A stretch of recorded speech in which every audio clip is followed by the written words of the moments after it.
आज घोडके पिंपरी या ठिकाणी हरिभक्तपरायण वैकुंठवासी किशनराव संभाजीराव घोडके यांच्या प्रथम वर्ष श्राद्धानिमित्त, प्रथम पुण्यतिथी निमित्त हा जो कीर्तन प्रवचनाचा कार्यक्रम आयोजित केलेला आहे, तर यांच्याबद्दल सांगायचं म्हणजे किशनराव संभाजीराव घोडके हे एक वारकरी घराण्यामध्ये जन्माला आलेली विभूती आहे। यांच्या पश्चात अशोकराव संभाजीराव घोडके, आपले किशनराव घोडके आणि आत्माराम किशनराव घोडके हे दोन सुपुत्र आहेत यांचे। आणि आज अभिमान वाटतो सांगायला की त्यांचेच चिरंजीव बळीराम आत्माराम घोडके आपल्या कीर्तनामध्ये मृदंगाचार्य म्हणून उपस्थित आहेत। विठ्ठल विठ्ठल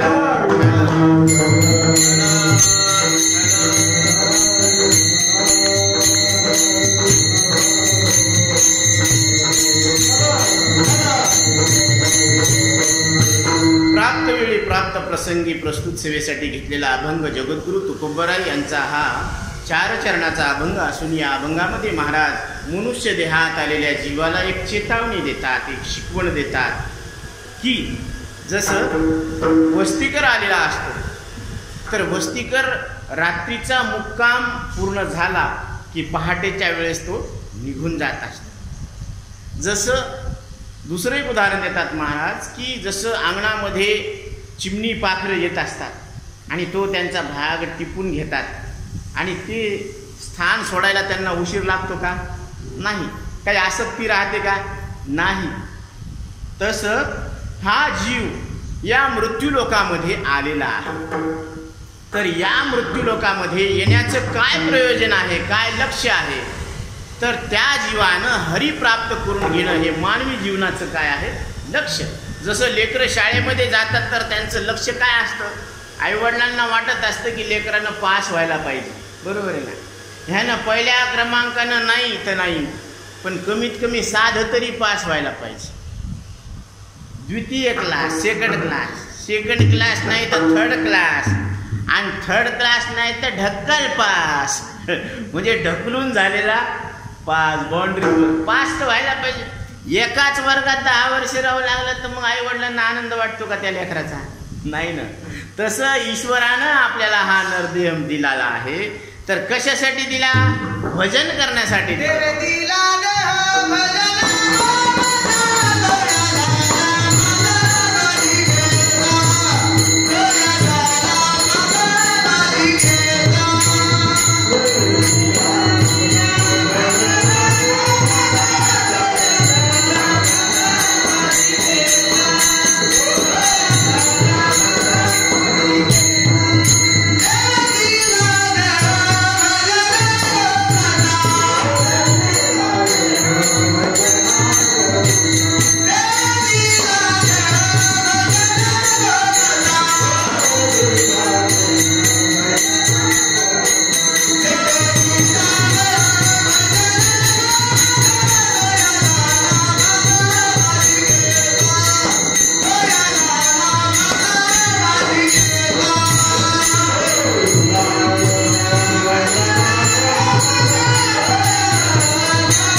मनुष्य देह मिळालेला आहे त्यानं आनंदानं राहायला पाहिजे का? कारण त्याला भगवंतानं इतका चांगला देह दिला। नर करनी करे तो नरका नारायण बन जाय। या मनुष्य देहामध्ये अशी खूबी आहे। काय खूबी आहे की याच्यामध्ये जर त्या जीवानं निर्णय केला, निश्चय केला तो नरका नारायण बन जाय। त्याला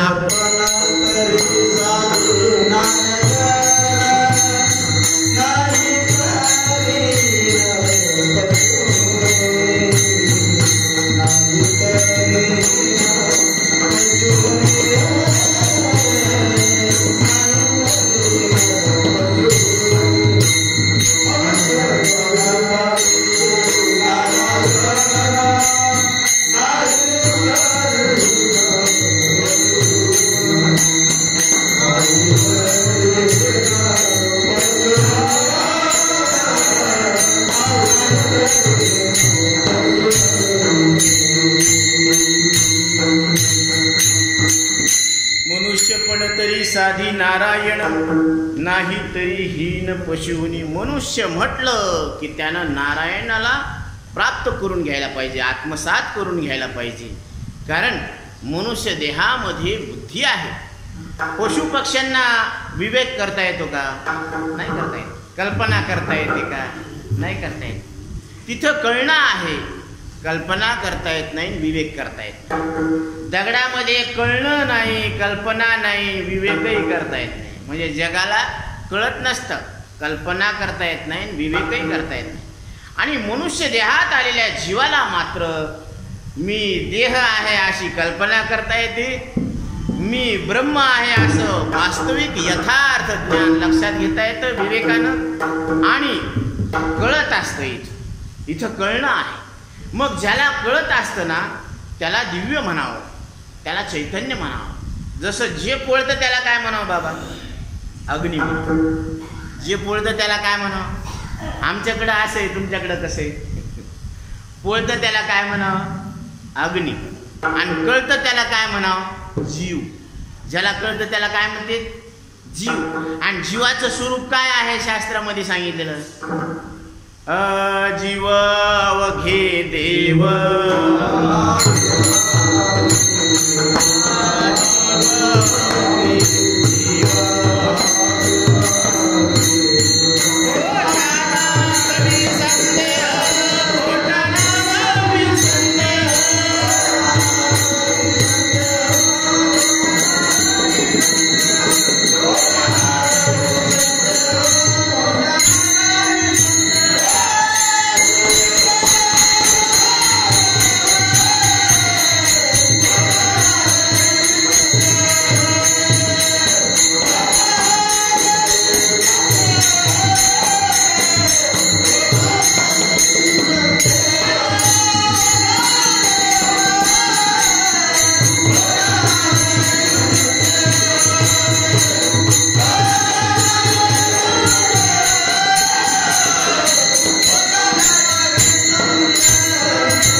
अवघे देव खोटा नागवी संदेह. प्रत्येक जीव हा स्वरूपानं परमात्मा आहे आणि त्याला मी परमात्मा आहे असं कळून घेण्याचा संपूर्ण अधिकार स्वतः नारायणानं प्रदान केलेला आहे. मनुष्य देहीचे ज्ञानी सच्चिदानंद पदवी घेणे एवढा अधिकार नारायणे कृपावलोकनी दिला. स्वतः नाथ महाराज सांगतात की मनुष्य देहात आलेल्या जीव हा स्वरूपानं कोण आहे? सत चित आणि आनंदरूप परमात्मा आहे. ही त्याची ओळखपत्र आहे, हे त्याचं पहचान आहे, हे याचं वास्तविक स्वरूप आहे. आणि तुकोबराय सांगतात की जीव अवघे देव. जीव कोण आहे? साक्षात देव आहे. मग आपण आपल्याला देव मानतो का जीवच मानतो? काय मानतात? जीवच मानतो ना. नावाचे, गावाचे, जातीचे, कुळाचे. जीव जातीचा आहे का कुळाचा आहे का नावाचा आहे का धर्माचा आहे का पापाचा आहे का पुण्याचा आहे, सुखाचा आहे का दुःखाचा आहे का देवाचा आहे का देवच आहे? इतक्यापेक्षा देवाचा म्हणणं तरी बरं आहे. कसं?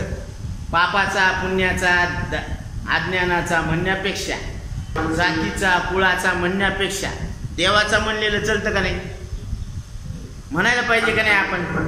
देव माझा माझा माझा, देव माझा माझा माझा, देव माझा, देव माझा माझा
लक्षात घ्यायला पाहिजे की देव माझा आहे आणि मी देवाचा आहे. मग मी देवाचा आहे म्हटल्यावर देवाच्या रंगात रंगलं पाहिजे का जीवाच्या रंगात रंगलं पाहिजे का जडाच्या रंगात रंगलं पाहिजे? कारण जगाला कळत नसतं आणि जीवाला कळतं पण चुकीचं कळतं, आणि देवाला कळतं ते बरोबर कळतं.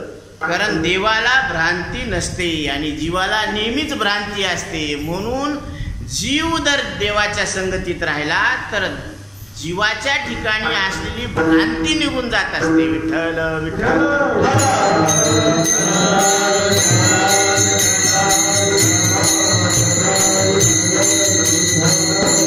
म्हणून महाराज पहिल्या चरणामध्ये सांगतात,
सांगतात, रंगी रंगे रे श्रीरंगे, जीवानं देवाच्या रंगामध्ये श्रीरंगाच्या रंगामध्ये रंगलं पाहिजे.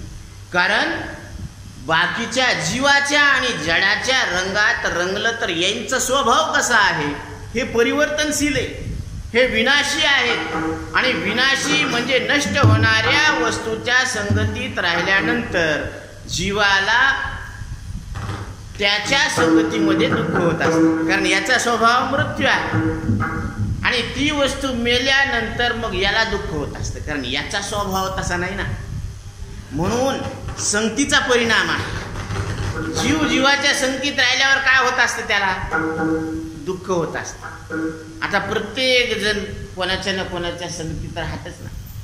असं एकतरी जीव आहे का की ते एकटंच राहतं? म्हणून एकटं कोणी राहत नसतं. एकटं घरात असल्यानं लाईट गेली तर त्याला भीती वाटते का नाही रात्रीच्या वेळेला, म्हणून ते बाहेर येऊ बसते, त्याला करमत नसतं घरामध्ये. म्हणून हे जीवाला एकटं राहू वाटत नाही, मग कोणाची तरी संगत लागते. मग जडाच्या संगतीमध्ये जीवाची बुद्धी जड होत असते आणि जीवाच्या संगतीमध्ये जीवाला दुःख होत असतं, पण देवाच्या संगतीमध्ये जीवाला सुख होत असतं. सुख वसे हेची ठाई, सुख वसे हेची ठाई,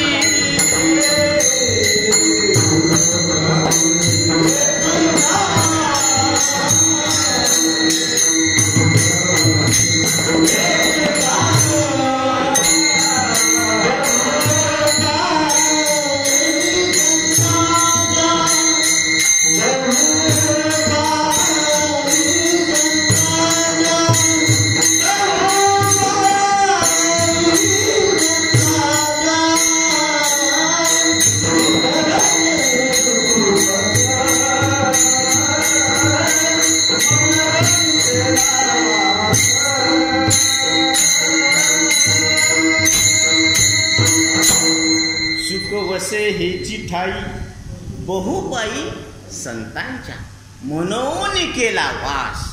म्हणून जीवानं कोणाची संगती करायला पाहिजे? संताची संगती करायला पाहिजे, देवाची संगती करायला पाहिजे. कारण देव ते संत निमित्त मात्र प्रतिमा त्या. देव आणि संत शब्द दोन आहे, म्हणायला दोन आहे, पण असायला कशी आहेत?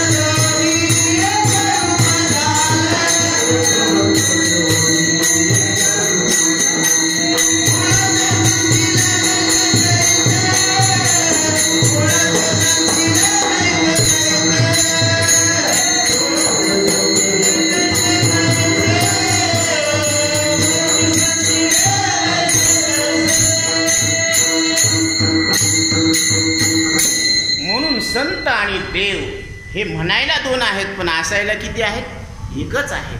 म्हणून तेच देव तेच संत, आणि त्या संताच्या संगतीत हा जीव जर आला तर काय होत असतं? बैसता संताचे संगती, बैसता संताचे संगती.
बैसता संताचे संगती कळ आले कमळापती. संताच्या संगतीत बसल्यावर जीवाला देव आत्मरूपानं कळत असतो.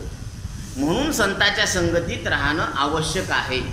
आणि बाकीचं काय झालं मग? आपुले कोणीच नव्हती, निश्चय चित्ती दृढ झाला. आपलं कोणीच नव्हतं असं बुद्धीमध्ये निश्चित झालं. कारण आपण ज्याला आपलं म्हणत होतं, आपले नाते गोते हे तर लांबच राहिले हो, पण आपलं शरीर म्हणून आपण ज्या शरीराला मी म्हणत होतो, माझं म्हणत होतं, खरं म्हणत होतं, ते सुद्धा राहिलं नाही. त्यानं सुद्धा साथ सोडून दिली. कारण पाहता पाहता बाबा बालपण गेलं का नाही? गेलं. तारुण्य गेलं का नाही? गेलं. मग तारुण्य गेलं, बालपण गेलं. आता हे उद्या म्हातारं शरीर सुद्धा निघून जाणार. मग हे शरीर निघून गेल्यानंतर मग पुढं आपलं कसं होईल? पुढं असं विचार करायला काय हरकत आहे का नाही? की आता तर ठीक आहे, समजा जवळ बॉडी साऊंड आहे, गाडी झोकात आहे, अजून झोक जात नाही. गाडी झोकात आहे, झोक जात नाही, तोरक तरी आपण लक्षात घ्यायला पाहिजे ना. तव हे सकळ सिद्ध आहे गतिमती इंद्रिय, तव तू आपले स्वहित पाहे. तोपर्यंतच तुम्ही तुमचं काय करा? स्वहित पहा. आणि जीवाचं स्वहित कशामध्ये? हे एवढा मोठा संसार गोळ्या करण्यामध्ये आहे का? स्वर्गामध्ये जाण्यामध्ये आहे का? संताच्या संगतीमध्ये आहे मी हा कोण, करावा विचार, म्हणे ज्ञानेश्वर निवृत्तीचा. मी कोण आहे हे कळून घेण्यामध्ये जीवाचं हित आहे. कारण माऊलीनं स्पष्ट सांगितलेलं आहे, पापात्मके पापे नरका जाईजे, पुण्यात्मके पापे स्वर्गा जाईजे, माते जेने पाविजे ते शुद्ध पुण्यगा. आता पापात्मक पाप, पुण्यात्मक पाप आणि शुद्ध पुण्य, 3 फरक झाले का नाही इथले. मग जे नरकामध्ये गेलेत ते काय भोगायला लागलेत? पाप. पण पाप मिश्रित पाप आहे, पापात्मक पाप आहे. आणि जे स्वर्गाला गेले ते काय? ते पुण्यात्मक पाप आहे, पुण्य मिश्रित पाप आहे. का म्हणलेले पाप? कारण ते स्वर्ग सुख भोगल्यानंतर परत त्यांना कुठे यावं लागतं? मृत्यूलोकात यावं लागतं. जय पुण्याची पावटी सरे, सवेची इंद्रपणाची उटी उतरे, येऊ लागती माघारे मृत्यूलोका. म्हणजे इधर से गए घोडे पे, उधर से आए गधे पे. मान झाला का अपमान झाला? नाही. आपल्या गावामध्ये पाहुणे आले, त्याला येताना घोड्यावर आणलं आणि जाताना गाढवावर बसून पाठविलं, तर त्याला कसं वाटेल बरं? अपमान वाटेल ना. काय लोक येताना त्याला एवढ्या मारून आणलं मला, आणि जाताना गाढवावर बसून पाठवायला लागले, तर अपमान वाटत नाही? अपमान आहे. तसं त्या इंद्राचा सुद्धा, कारण इंद्राला त्या दिव्य देहामध्ये मी परमात्मा आहे अशी स्वतःची ओळख करून घेता येत नाही. म्हणून स्वर्गीचे अमर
सुद्धा या मृत्यू लोकातल्या मरणाऱ्या देहाची अपेक्षा करायला लागले. का करायला लागलेत बरं? असं काय होतं या देहामध्ये?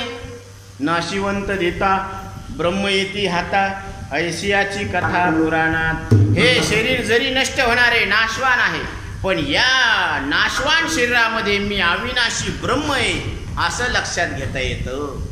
म्हणून देवची होऊ म्हणती ते होती, तरी का चित्ती न धरावी.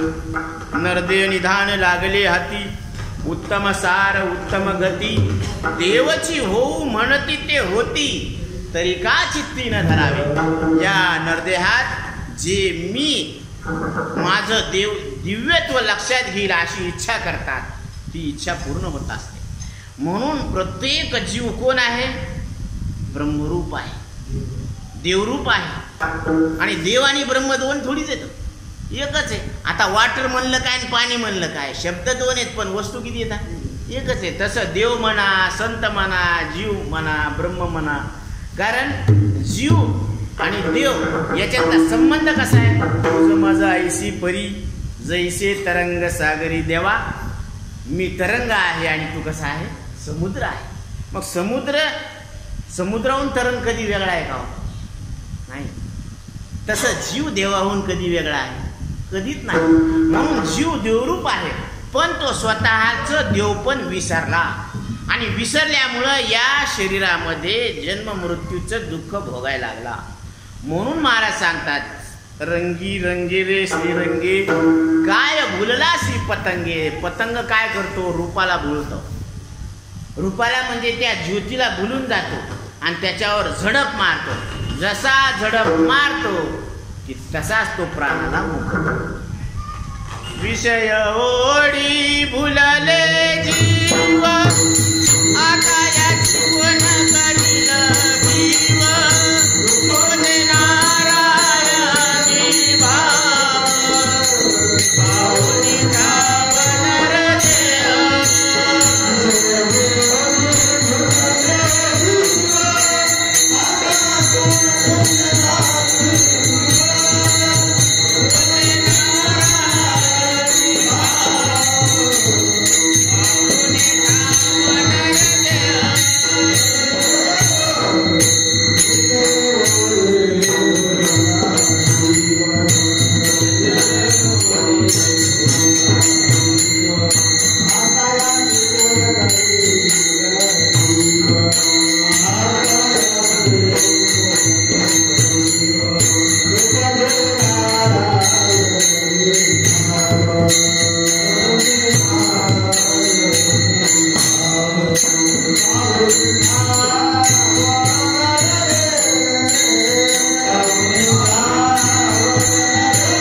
विषय ओढी भुलले जीव, जीव विषयाला भुलला.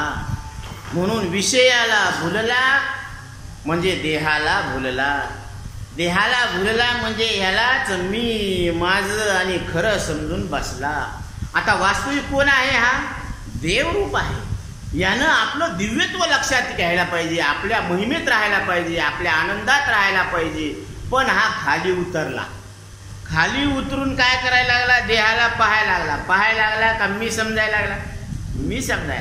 मी समजायला का माझं समजायला? माझं बी समजायला. बरं, माझं समजायला का खरं बी समजायला? खरं बी समजायला लागला. म्हणून आचार्य सांगतात बालस्तावत क्रीडा आसक्ता. बालपण कशामध्ये? बालपणामध्ये खेळण्यामध्ये आसक्त असतो.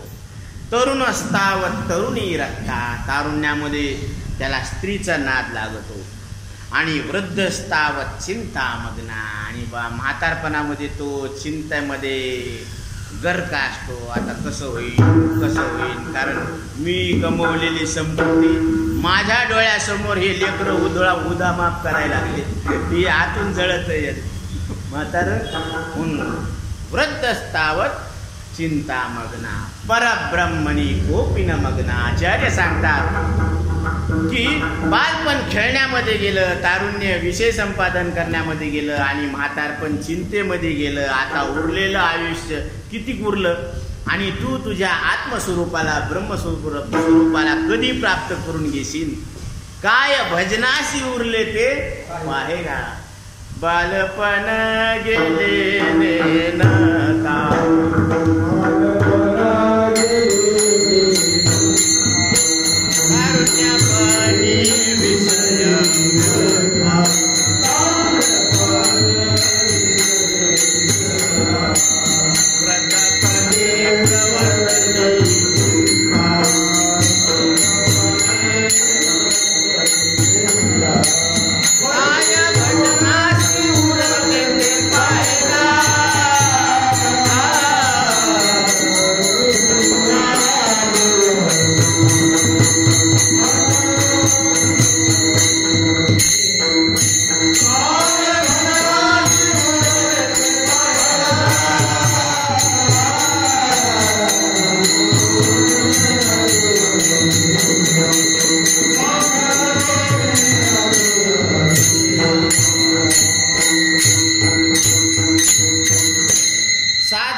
सरळ गणित मांडलेलं आहे तुकोबारायांनी आपल्या समोर. तो आपल्या जीवनाचं 3 भाग केले.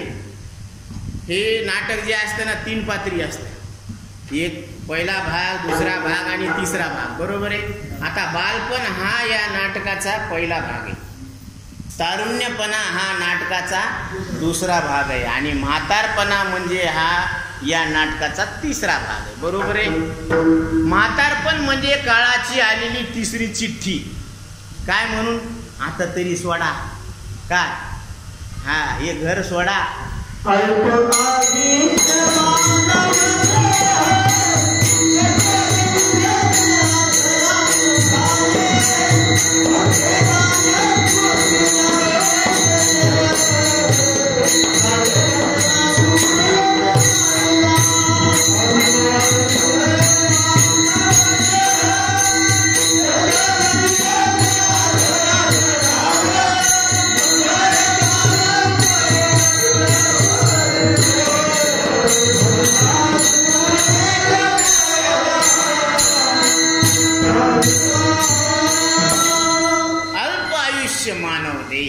मानवदेव कसे? अल्प आयुष्य. इथलं जे आयुष्य आहे ते फार कमी आहे. म्हणजे अल्प आयुष्य मानवदेव. 100 गणिले ते 100 जर मोजलं तर त्याच्यातल्या 50 वर्ष कुठे गेले? झोपेमध्ये. त्याच्यात आता 50 उरले ना, तर 50 मध्ये आता तुम्ही असं नाही का विभाजन करा की बालपणाचे किती वर्ष गेले. इथं चुकू द्या, सगळे चुकलेले आहेत. बोलायचं हसत खेळत बोलायचं, कारण परमार्थ हसत खेळत करायचा. इथं कोणी काही तुम्हाला शिक्षा करणार नाही चुकलं. समजा बालपण खेळण्यामध्ये किती वर्ष गेले? 50 मध्ये सांगा. हा 25 समजा खेळण्यामध्ये गेले. आता विषय संपादन करण्यामध्ये किती गेले? आता उरले 25. मग किती वर्ष आपण घर बांधलं, बायको केली, लेकरं झाले, हे किती वेळ वर्ष चाललं? जरा खाजवा की काय डोकं हो. मी नवीन थोडी सांगायला लागलो, सगळे अनुभवी येते इथं, करून सोडून बसलेले येतं. हो ना, पटपट बोलायचं आहे का नाही? मग हे सगळं करण्यामध्ये किती वर्ष गेले तारुण्यपणात? कमीत कमी आता बालपण कशाला म्हणते? जवरक वटावर मिश्या नसते तर त्याला काय म्हणते? बालपण. आता वटावर काळे केस आले की काय म्हणायचं त्याला?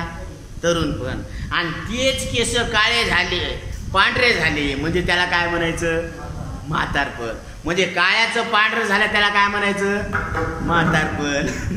ऐक नाही. आणि बगर केसाचं समजा काळे केस झाले तर त्याला काय म्हणायचं? तरुणपण. आणि केसच नाही म्हणल्यावर त्याला काय म्हणायचं? बालपण. मग हे सगळे तुम्ही तिन्ही अनुभवले का नाही? अनुभवले. मग याच्यात किती किती वर्ष गेले? 15 जरी म्हणले बाबा तर 50 मधले 15 त्रिक 45. आता 5च वर्षे उरले. आता या 5 वर्षामध्ये तुम्ही देव प्राप्त करून घेतान का? हा मी तरी म्हणतो नाही करून घेणार. का? कारण यायची 100 वर्षामधली 50 वर्ष 45 वर्षापासून यायची सवय कशामध्ये रंगायची? विषयात रंगायची. मग आता त्या इंद्रियाला सवय कशी लागेल? इंद्रियाला विषयात रंगायची. ते इकडं कुठं येते? त्या बाबाला वाटतं की ते शेवटी तरी हे वासुदेव वासुदेव म्हणन, पण ते खाटावर पडलेलं असते ते पाहते की वासरू केरसुनी खायलं.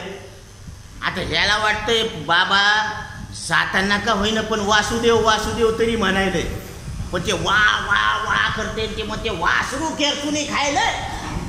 ह्या काय म्हणू? जाताना बी यानं काय केलं? केरसुनीमध्येच लक्ष घातलं. आता वासुदेव म्हणा, वासुदेव वासुदेव म्हणा रे तुम्ही, वासुदेव वासुदेव म्हणा.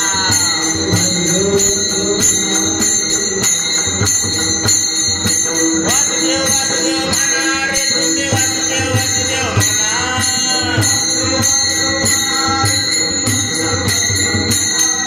वासुदेव वासुदेव म्हणा रे तुम्ही, वासुदेव वासुदेव म्हणा.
याच्यामध्ये सुद्धा नाटाच्या अंबगामध्ये सुद्धा तुकोबरायांनी हाच हिशोब मांडलेला आहे. शतवर्षाची गणना मध्ये बालत्व पीडा रोग क्षय.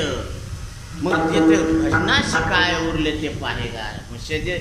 म्हणजे 100 वर्षामधून सगळं आयुष्य जर वजाबाकी केलं तर खाली काय उरलं? म्हणजे का गए काही नाही, क्या लाय कुछ नाही, असंच झालं. आले तसे गेले. मग हे ज्याच्या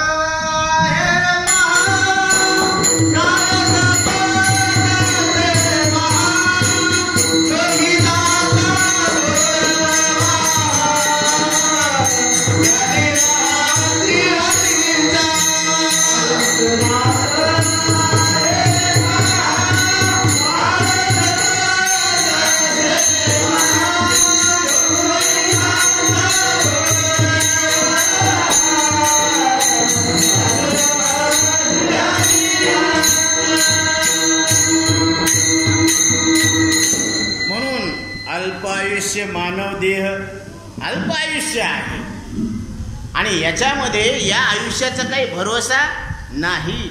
म्हणून महाराज दुसऱ्या चरणामध्ये सावध करतात.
ठेवणे धरीसी अभिलाष झणे.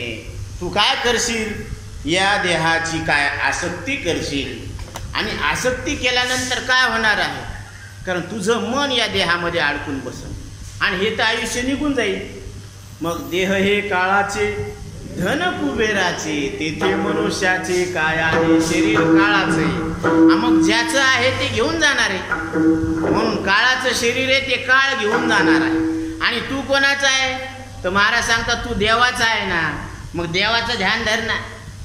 म्हणून तू श्रीरंगाच्या रंगामध्ये रंगून या देहाचा उपयोग कर आणि जसं वस्ती कर वस्ती आला प्रातःकाळी उठवून गेला तसं तू या देहाचा उपयोग कर आणि उपयोग करून याचं ज्याचं त्याला देऊन टाकायचं. बरोबर आहे की नाही? चदरिया जीनी रे जीनी जीनी रे जीनी. ध्रुव प्रह्लाद सुदामने ओढी शुकदेवने निर्मल कीनी. चदरिया शुकदेवने निर्मल कीनी. दास कबीर ने ऐसी ओढ़ी. दास कबीर ने ऐसी ओढ़ी जो कि त्यों धर दीनी. चदरिया जीनी रे जीनी जीनी जीनी जीनी जीनी जीनी रे जीनी. काय म्हणतात कबीरदास महाराज? ही शरीर रूपी चादर तुम्हाला आम्हाला ओढायला दिलेली आहे. चादर ओढ शंका मत करियो ये 2 दिन तुमको दीनी. ही 2 दिवसासाठी शरीर रूपी चादर तुम्हाला मिळालेली आहे. हे धर्म कार्य करण्यासाठी मिळाले. मूर्ख लोग भेद नहीं जाने. मूर्ख लोग भेद नहीं जाने. दिन दिन मैली कीनी. चदरिया जीनी रे जीनी जीनी रे जीनी. ही 2 दिवसासाठी मिळालेली आहे चादर. पण मूर्ख लोक काय करतात की याला मळून मळून मळून टाकतात. मग मळून टाकल्यावर तरी द्यावं वाटते का? आता खरं सांगा कोणाला वाटतं की हा ज्याचा देह त्याला देऊन टाकावा? दात पडलेले येतं. डोळ्यानं दिसत नाही, कानानं ऐकू येत नाही, पायानं चालता येत नाही, तरी त्याला वाटतं की अजून 4 दिवस राहावं. म्हणजे अजून याच्यावर 4 दिवस मालकी हक्क गाजवावा का सोडावं वाटतं? हे रिकामं करावं वाटतं का? नाही करावं वाटत. ह्याच्यावर आपण कब्जाच करून बसलो का काम करून घ्यायला लागलो तर आपला. आता हे घोंगडी कार्यक्रम झाल्यापुरती वापरायची आणि वापरायची, मग ज्याची त्याला देऊन टाकायची का गावाकडं न्यायची? ते दुसऱ्यांदा बोलीत का? कसं आहे, ज्याची त्याला देऊन टाकायची, काम झालं की वापस करायचं. तसं हा देह हे पंचमहाभूताकडून आणलेला आहे, धर्म कार्य करण्यासाठी आणलेला आहे. आणि ही शिखी ज्याचा त्याशी देणे लागेल. देह हे शरीर काय पंचभूताचा गोंधळ केला, एके ठाई मेळ लाविला सबळ अहंकार त्या पाठी आहे ना. अहंकार त्याच्या पाठी लावला. बरं, ज्याची शिखी ज्याचा त्याशी देणे लागे का नाही? शिखी ज्याचा त्याशी देणे लागे. हे शिष्टी ज्याचं त्याला द्यावं लागेल ना. पृथ्वी, पाणी, अग्नी, वायू, आकाश या 5 भूताला द्यावं लागेल. मग आपण द्यायला तयार आहे का कब्जाच करून बसलो? कब्जाच करून बसलो, हे चुकलं. म्हणून मला सांगतात शरीर जायाचे ठेवणे हे काळाचे, हे त्या काळाची सत्ता आहे याच्यावर. मग ज्याची आहे त्याची सत्ता राहणार, मग आपली सत्ता राहील का? बरं, आपण किती जरी याच्यावर माझं माझं म्हणून हक्क गाजविला तरी हे राहतं का? राहत नाही. म्हणून शरीराचा अहंकार धरला तरी राहत नाही आणि आपण आपलं स्वरूप विसरलो तरी जात नाही. अलग नाही. म्हणून शरीर जायाचे ठेवणे हरीशी अभिलाष जणे, याची किती जरी आपण इच्छा धरली तरी हे शरीर सोडून जाणार. म्हणून हे शरीर सुटण्याच्या आधी आपला हिशोब व्हायला पाहिजे. कारण 100 वर्षाचं गणित दिलेलं आहे, 50 झोपेत गेलेले आहेत, 15 जरी वाटून घेतले, बालपण खेळण्यामध्ये 15 गेले, तारुण्य पण विषय संपादन करण्यात 15 गेले, आता उरलेलं म्हातारपण 15 मध्ये आणि उरलं तर 5, नाही तर मग सगळं गेलं मग इथून तिथून.